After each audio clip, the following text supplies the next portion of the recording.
Today's guest on the Pawprint Animal Rescue Podcast is Jenny Knapp. I love hiking and I love walking. He just gets me out. That really fills my spirit. This is Pawprint, an animal rescue community, episode 14. I'm Nancy Rhee. I'm Harold Rhee. Jenny Knapp is a close friend of mine. We met while hiking with our dogs, and today she will share her story about Togo. When it comes down to it, most rescue stories involve beginnings and endings. What makes Togo's story so interesting is the wide range of beginnings and endings he's been a part of in Jenny's life, along with her husband Bill and sons Ben and Sam. If you want to learn more about Jenny and Togo, go to our show notes at thisispawprint.com/14. That's the number 14. I work at the Acalanes Adult Education Center, and we have classes for adults, and I work with the ESL program, Adults Learning English as a Second Language. I also have two teenage boys. We had just Mackinac for a long time because, it was at that time that we had the two babies and just got to be very busy. So we just had Mackie for a long time. As Mackie got to be older and the kids got older, we decided it was time to get another dog. I was working a little bit at the boys' elementary school. I did a little bit of tutoring. We were living in Colorado Springs at the time. Bill and the boys would go to the local dog shelters and, just keep checking to see if there was a dog out there that was the right dog for us. And so they did that for about 2 or 3 weeks. That was about 12 years ago, I guess. We had decided that not to go back to the shelters anymore. And I can recall a conversation with Bill. When the time is right and the dog is right, we'll find it. And 2 weeks later, my girlfriend called me. She was teaching high school in Pueblo, and she said, I found a dog. He was walking the halls in the high school. And she said, we can't keep it because we already have, I think they had 2 or 3 dogs at home. And she said, he's really, really cute. And he was a little puppy. And I said, well, why don't you send me a picture? I was a little reluctant, because it was a commitment that we had talked about getting a dog. And so suddenly it was becoming very real. And I was thinking, oh no, can we really do another puppy? And so she sends this picture of this puppy that was impossibly cute. And she said, I'll drive him up and I'll bring his little blanket and I'll even bring some toys and some food. And if you don't want to keep him, that's okay. I'll take him back. As soon as we saw the picture and she drove up with him, we knew we had to keep him. And that's Togo. And that's the dog that I met Nancy through. Mm-hmm. He's 12 now. Wow. And he was our first rescue dog that we got. We still had our older dog Mackinac when Togo was a puppy. She was quite old when we got him, and he was quite a rambunctious puppy and was really, really playful. And it was hard on our older dog because she just didn't have the stability, and she would give us that eye at night and look at us and say, why at this age did you do this to me? Because she and our other dog, Otis, were just thick as thieves. I mean, they curled up together at night and they hugged each other and slept next to each other. They were the bestest of friends. But this young dog was a lot more than what she wanted in her life at that time. I think we had Togo for about a year, and then Mackie passed away. And Togo was just devastated, completely devastated. I have never in my life seen an animal mourn like he did. After she died, she got really sick and we had to take her into the vet. She had to spend the night there and they put her down. All her internal organs were just kind of shutting down. She was 11 and she wasn't terribly old, but she was older and it was her time to go. And anyway, we brought her back home because we have some friends that had some property in Colorado in the mountains where we've buried all of our dogs that we've had. She came back home and we had her in the car. And so Togo, had the chance to be with her and come up with us when we buried her. And when we got home, he would just walk just around the house. He wouldn't eat. He'd go over to the food bowls, and then he'd look at us, and he'd look around the corner, and it was really, really touching and really sad and really sweet. I learned a whole new appreciation for animal emotions and how powerful they are and how they really feel things that we didn't anticipate. He really changed after that, because prior to that, he was very youthful and really playful, and we got him when he was about 12 weeks old.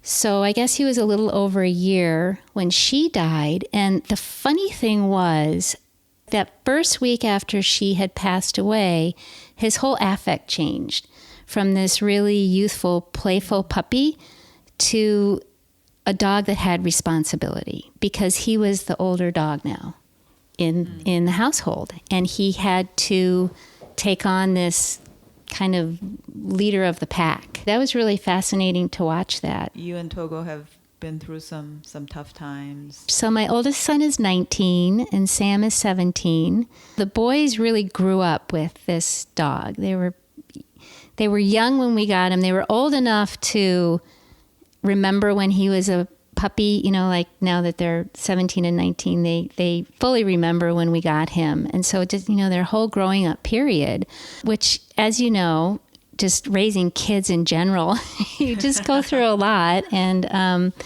the two boys, my father became very ill with dementia. My sister was very ill with cancer.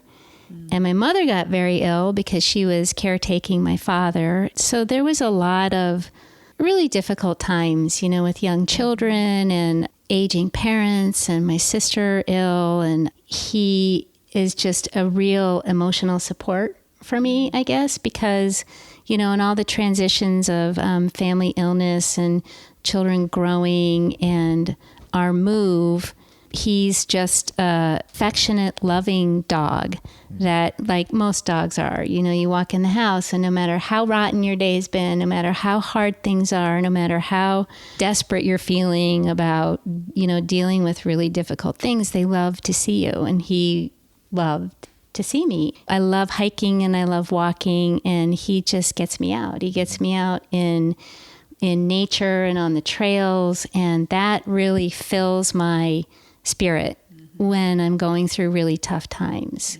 He was a really, really difficult puppy. He was a really unmanageable puppy because he was this kind of street savvy leader of the pack, really dominant dog. And when we first got him, he would just tear up everything in the house. He chewed up chairs, those folding chairs that you take to like football games, and he ate a couple of those. And when the kids were having breakfast, he would jump up on the table and he'd steal their breakfast right as they were sitting there to eat it. He used to eat their stuffed animals. He chewed all the noses and the eyes off of the stuffed animals. So we set up a little animal hospital, and the kids would be really upset. Like, oh my gosh, my little bear. And so we'd put it in the animal hospital and I'd stitch up the noses and sew on buttons for the eyes. And so anyway, he was very unruly and he played rough. One of our favorite stories is when the boys were outside playing in the backyard, Ben was out there with Togo and it was snowy out in the back, and Togo came and he knocked Ben down and grabbed him by the collar of the coat and just drug him around the yard like a little toy.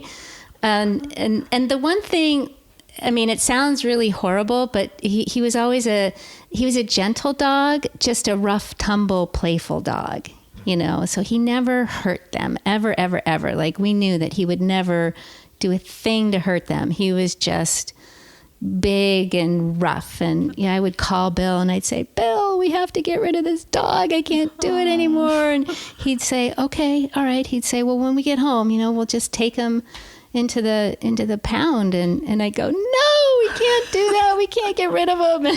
So we took him to animal obedience, and he was really motivated by food because he was a stray puppy, and he did really well in obedience school. So we kept on with the training. He got his Canine Good Citizen little certificate. It's not a therapy dog, but it's, they get a little certificate, and he had to pass a pretty rigorous test. They had to tolerate strangers coming up and brushing them, and they had to hit our sit in a row with all the other dogs going through the test, and they had to stay, and they couldn't move, they couldn't deviate, and they had to come when you call them. So he did great, and I was, proud mama that this unruly puppy had this good citizen. Fast forward to the time where my father became ill, and my sister was ill, and my mother was ill. About the same time that my father went into nursing care on the East Coast, we had a neighbor down the street. He was elderly and he was living by himself, and he became unable to stay in his home. Togo and I would go visit every week because it was kind of my way of being able to kind of vicariously go see my father, who was going through a similar thing as my neighbor, Monroe. And that was really special, because the nursing home I told him that he was a good citizen, just brought the little certificate, and they said, sure, he can come on in. And so we would go every week, and he would poke his nose in all the residents' rooms, and then we would go visit my friend Monroe, and we'd spend, an hour or two every Thursday afternoon. We did that until we moved. That was probably 2 years we did that. And I can remember one afternoon in the beginning when we went to go visit, I gave Monroe the leash. He was in a wheelchair, and we would always go outside if the weather was nice. And so I let him, he asked, he goes, can I walk Togo? I said, sure. And I gave him the leash, and Togo took off, just trotting down the hall, and pulled Monroe in the wheelchair. And he was just waving at everybody going by, and Togo's tail was wagging, and it was just the sweetest. How many pounds is Togo, roughly? He's 85. Okay. 85 pounds now. Yeah. Yeah. So that was a really, really special thing for me on many levels because, I had this really sweet dog that was giving so much to this man who was in a similar circumstance as my father. And so that whole experience just really helped me come to grasp with the fact that my father was in a nursing home. That was a time too where my husband got really ill, and he had a virus that landed him in the hospital for a week, and it was really scary. And they finally figured out, what it was, and were able to treat it. But at that time, we were able to bring Togo into the hospital. And he was sharing a room with another person, and the other person also, their family and their dog came in. And I remember one afternoon thinking how unbelievably healing it was to be in this relatively small hospital room with 2 patients, 2 dogs, and probably 6 other family members. Mm-hmm. And the hospital was so, they welcomed. They didn't even ask to see any certificates or anything. They just, when I asked, can we bring our dog in? They embraced it, and they said yes, because we believe that dogs, they're part of your family. Right. And patients will heal when they're surrounded by their family and their love. It was really something to just trot in with this big, huge dog in the hospital. And that was healing on so many levels for all of us, for the kids, for my husband, for me. Yeah. It was really remarkable. When you get a dog, you get a dog for their duration. Mm-hmm. And their life is shorter than ours, but people sometimes with the best of intention and all the right intention, taking some dogs that circumstances don't allow them to commit and carry through. Before you adopt a dog, do you have the resources to care for that dog? Because I think that's really, really important. You have to realize that, they need food, they need medical care, they need physical care, they need attention, they need the companionship. You don't necessarily know what you're going to get when you adopt a dog. Even if they're cute little puppies, you don't know what their personality is until you spend time with them. The positive things far outweigh the negatives in my book, because if somebody wants to adopt a dog, they've obviously thought about it and they're looking for that companionship in their life, and there's no you can't measure that. It's just, it's huge. Right. What dogs offer us are just beyond any sort of measure. I mean, look at Nancy sitting over there with 3 dogs piled around her. Just adorable. They keep you warm. Natural heater. Natural heaters. Yeah.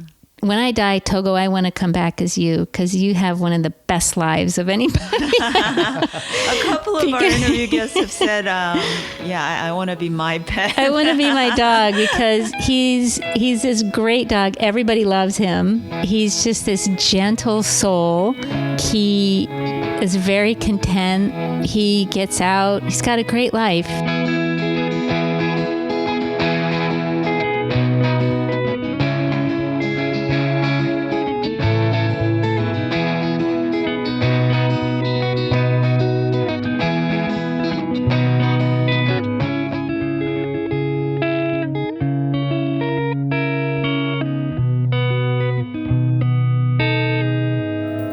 You just heard a rendition of Bob Dylan's song, Don't Think Twice, It's All Right, performed by Jenny Knapp's son, Sam, and Holden Ganch. We want to say thank you to Jenny for sharing her story, and of course, to Togo. If you want to learn more about Jenny and Togo, go to our show notes at thisispawprint.com/14. If you want to learn more about me, that's Harold, and Nancy, you can find us on Facebook, Twitter, and Instagram. Look for This is Pawprint, one word. If you want to listen to more episodes, you can find us on iTunes, SoundCloud, or Stitcher. Go to thisispawprint.com/iTunes or /SoundCloud or /Stitcher. We want to say thank you to you, our listeners, for inspiring us with your stories and for sharing a positive message of love and peace by saving an animal. Have a great day, everyone, and see you next time on Pawprint. Pawprint is a production of EVER Education. You can't handle the truth. Woohoo!